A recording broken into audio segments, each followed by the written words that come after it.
রবিবার পর্যন্ত পুলিশ যদি ঘটনার কিনারা করতে না পারে আমরা এই কেসটা আর আমাদের হাতে রাখব না, সিবিআইকে দিয়ে দেব। আরজিকর কাণ্ডে সাফ জানিয়ে দিলেন মুখ্যমন্ত্রী তথা রাজ্যের প্রশাসনিক প্রধান। তবে কলকাতা পুলিশের প্রশংসার পাশাপাশি সিবিআই এর করুণ সাফল্যের হারও মনে করিয়ে দিলেন মমতা বন্দ্যোপাধ্যায়। মনে করিয়ে দিলেন তাপসী মালিককে ধর্ষণ করে খুন থেকে রিজওয়ানুর হত্যা, এমনকি নোবেল চুরির তদন্তেও কেন্দ্রীয় তদন্তকারী সংস্থার ব্যর্থতার কথা। আমি চাই পুলিশ যত তাড়াতাড়ি সম্ভব দোষীদের গ্রেপ্তার করবে, আর রবিবার পর্যন্ত যদি তারা কুল কিনারা করতে না পারেন, কারণ ভেতরেও তো অনেকে আছে, তাহলে এই কেসটা আমরা আমাদের হাতে রাখবো না, আমরা সিবিআইকে দিয়ে দেবো। তার কারণ হচ্ছে আমার এতে কোনো পাওয়ার লেনা দেনা কিছু নেই, আমি প্রথম দিন থেকেই বলছি, কিন্তু ওদের সাকসেস রেট খুব কম।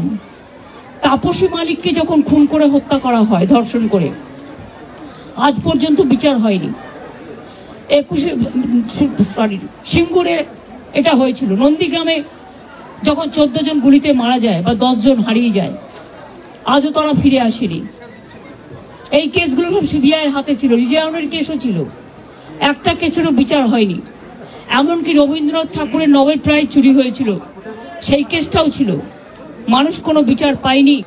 মানুষের স্যাটিসফ্যাকশনের জন্য যদি কেউ ভাবতে পারে যে পুলিশ ঠিক মতো করতে পারছে না, যদিও Calcutta police is the best police in the world, তাদের তদন্তের যে সিস্টেমটা এবং সবচেয়ে ভালো অফিসারকে লাগানো হয়েছে। আরজিকর হাসপাতাল কাণ্ডে মৃত নির্যাতিতার বাড়িতে সোমবার পৌঁছে যান মুখ্যমন্ত্রী।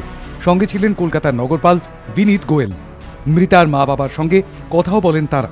সেখান থেকে বেরিয়ে সাংবাদিকদের মুখোমুখি হন।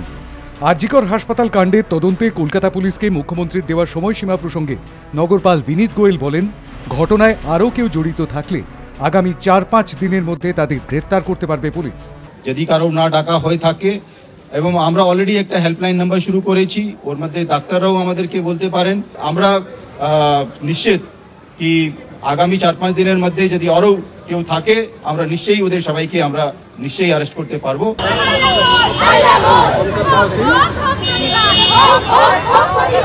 এদিন মুখ্যমন্ত্রী ফের স্পষ্টভাবে অপরাধীদের ফাঁসির দাবি তোলেন। দ্রুত যাতে তদন্ত ও বিচার প্রক্রিয়া সম্পন্ন হয় সে ব্যাপারেও সরব হন মমতা বন্দ্যোপাধ্যায়। খুব নক্কারজনক ঘটনা এবং খুবই বেদনাদায়ক ঘটনা।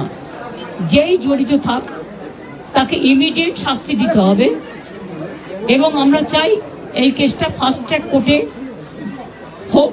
ফাস্ট ট্র্যাক কোর্টে হলে জুডিশিয়াল প্রসেসটা তাড়াতাড়ি হবে এবং তাতে আমরা ফাঁসির দাবি জানাবো। পুলিশকে আমি বলেছি, বাবা মাও যেটা আমাকে বলেছেন, যে ওদের ভেতরেই কেউ আছে, যদি ভেতরে কেউ থাকে, কারো প্রতি সন্দেহ হয়, যারা ছিল, যারা ওর বন্ধু বান্ধব, তাদেরকে সবাইকে ডেকে কথা বলবে, এবং যিনি ফোন করেছিলেন প্রথম বাড়িতে তাকেও ডেকে কথা বলবেন।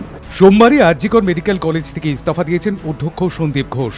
তার বিতর্কিত মন্তব্য ঘিরে আন্দোলনকারীদের মধ্যে ছড়িয়েছিল তীব্র ক্ষোভ। ইস্তফা দেওয়ার পর সন্দীপ ঘোষকে অন্যত্র সরানো হয়েছে বলে জানিয়েছেন মুখ্যমন্ত্রী।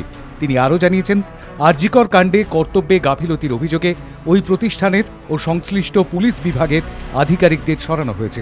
পুলিশকে আমি বলেছি,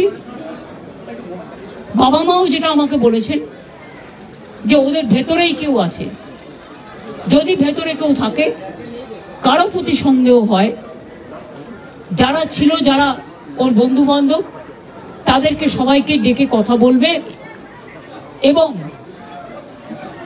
যিনি ফোন করেছিলেন প্রথম বাড়িতে তাকেও ডেকে কথা বলবে।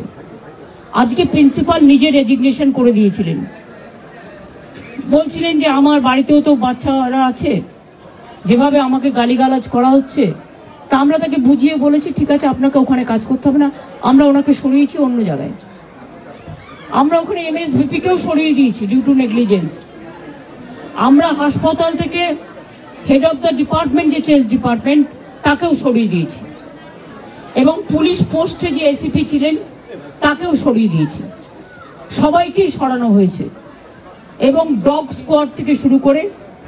আরজিকর হাসপাতালের নৃশংস ঘটনায় সোমবারও রীতিমতো বিস্ময় প্রকাশ করেছেন মমতা। সন্দেহ প্রকাশ করে তিনি বলেছেন, ঘটনায় মেডিকেল কলেজের ভেতরেরই কারো হাত আছে। পুলিশকে তার নির্দেশ, যদি কারো প্রতি সন্দেহ হয়, যারা ছিল বন্ধুবান্ধব তাদের সবাইকে ডেকে কথা বলবে। যিনি প্রথম ফোন করেছিলেন বাড়িতে, তাকেও ডেকে কথা বলার জন্য পুলিশকে নির্দেশ দিয়েছেন মুখ্যমন্ত্রী। Hi news network.